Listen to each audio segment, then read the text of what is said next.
Over 80% of students never get their license. All the money that they've spent on it is just gone. All the time they've spent on it. The dream that they had to become a pilot is just out the door. 80%. But you don't have to be one of them. Let's talk about it. I see student pilots fail and quit every single day. And it's not because they're not smart enough, it's because no one actually took the time and taught them about this industry before they actually got into it. And no one actually taught them how to succeed. So today, I'm gonna walk you through a bunch of different steps of things that help make me successful in my aviation journey so far, and then hopefully things that will help you become more successful in your journey as well. I don't care if you're just starting out in your training or if you're halfway through, you're almost done, these tips are gonna be helpful for you.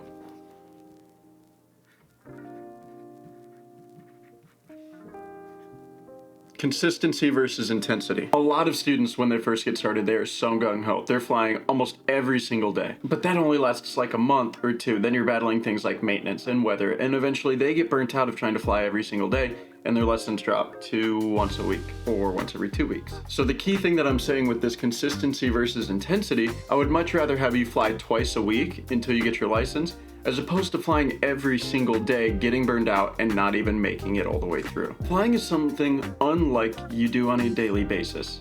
If you're flying every single day for a month, you're gonna make really good progress. But then if you take 3 weeks off, a month off, it's almost going to feel like you're starting from scratch. You're gonna have to go all the way back to square one and start over. And then that's going to end up costing you money in the long term because you're gonna have to double up on some of the money you've spent on flight training. Time and time again, I see people that are trying to fly every single day. And I would say less than half of them make it all the way to the end. We're the people that will fly twice a week, 3 times a week, for 6 months, 7 months. They easily get it done. They're able to manage their time and they avoid getting burnt out. I've got 2 practical tips for you on this one. Number 1, try to fly 2 times per week. That's it. If you really want to get gung-ho and you want to fly more than that, then as simple as sitting in your chair like I am right now and kind of visualizing the cockpit of the airplane, visualizing what it's like to actually be sitting in the plane and running through your procedures. Or a lot of places have checklists that you can take home with you. Sit there and pretend to run through the checklists item by item by item. Thing number 2 that I see people get burnt out on, ground school. People vastly underestimate how much studying is involved in getting your license. So if you want to avoid burning out, get ahead on your ground school. I tell all of my students that the cockpit of the airplane is the worst classroom. There's so much going on, so many distractions. If you don't have a good baseline knowledge of what you're going to be doing that day, you're going to be trying to learn it in the airplane as opposed to perfecting it in the airplane and building up on those skills. And there's so much going on at all times, so many distractions, so much new feedback in your head going on that it's almost impossible to pick up those new skills. The classroom is the place to learn. The airplane is the place to perform. Get ahead on your ground school. Maybe before every flight, you should have a good idea of what you're doing. Watch a YouTube video about what you're gonna be working on that day. Most flight schools are partnered with some sort of online at-home study course. Chances are you get access to this before even your first flight. Try to get a little bit farther ahead of that than what you're actually doing in the flying.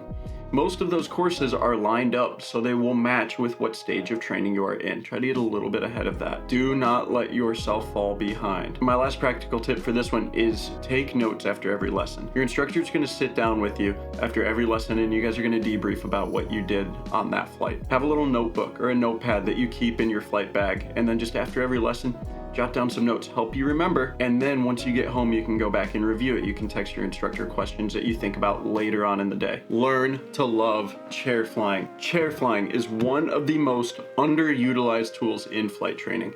It will save you a ton of money. A lot of what flying is its muscle memory.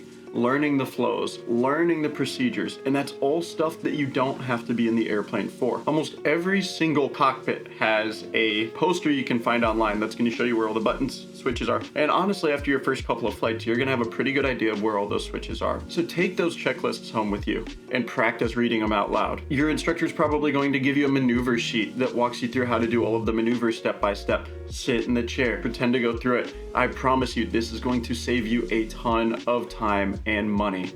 And it's gonna also minimize those frustrations when you get in the plane for you and your instructor, because the instructor's not going to have to reteach you everything that he's already taught you about these maneuvers, because you've been at home studying, showing him or her that you are ready to go and you have those procedures memorized.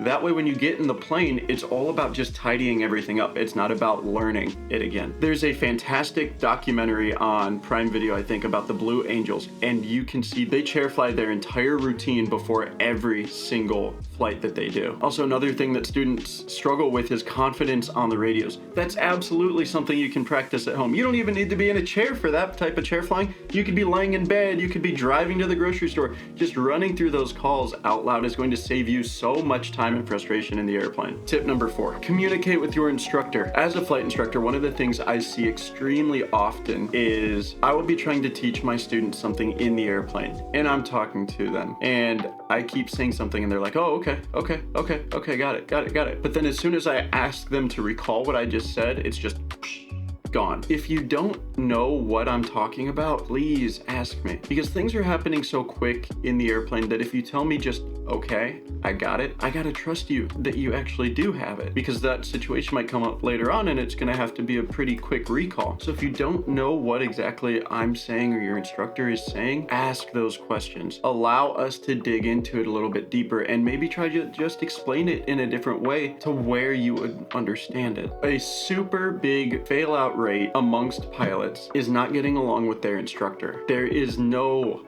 harm or foul done by addressing that with your instructor. Now, maybe you just tell him or her that you don't like a way that they teach something, and maybe they'll change it. Or you can just say our personalities don't match, and you can go out and look for a different instructor. That's not going to offend anybody. Instruction is extremely expensive. At the place I work at, students have to pay $70 per hour for my time. I don't want a student to pay that amount of money if we don't get along, or if my style of teaching doesn't work for him. I don't want that to happen. I would much rather them go find a different instructor where they're going to get a better bang for their buck. A lot of students drop out because they feel like their instructor is too tough on them, too easy on them, or they just don't vibe well with their instructing techniques. Find a different instructor. Talk to your instructor about that. You have to remember that your instructor isn't a mind reader. They don't know exactly how you're feeling. So if there's something that you don't understand, you have to ask questions about it. I want my students to ask a million questions. After each and every flight, ask your instructor, hey, what's something that I can work on for next flight?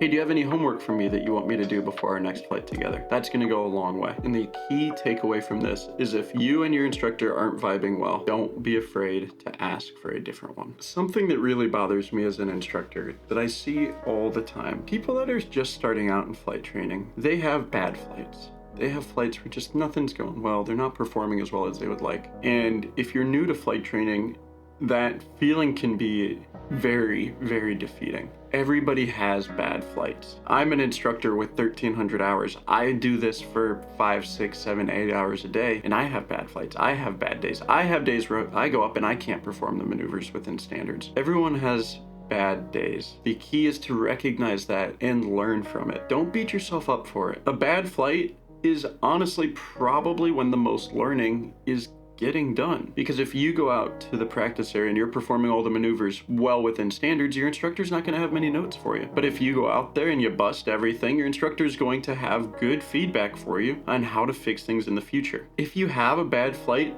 don't let it kill you. It happens. Every single pilot that has ever walked on this planet has had bad flights. After the flight, take a little bit to regroup. Have a chat with your instructor about what he thinks went poorly, what caused the bad flight, have a little reflection with yourself at home, and then start focusing on the next flight. Everybody has bad flights. It's not the end of the world. One bad flight lesson does not define who you are as a pilot. Tip number 6, plan financially. Flight training isn't something that's necessarily cheap. Most people to get from zero to the airlines are probably going to have to spend somewhere between $80,000 to $110,000 on flight training. Make sure that you have enough money saved up to where you can fly 2 days a week.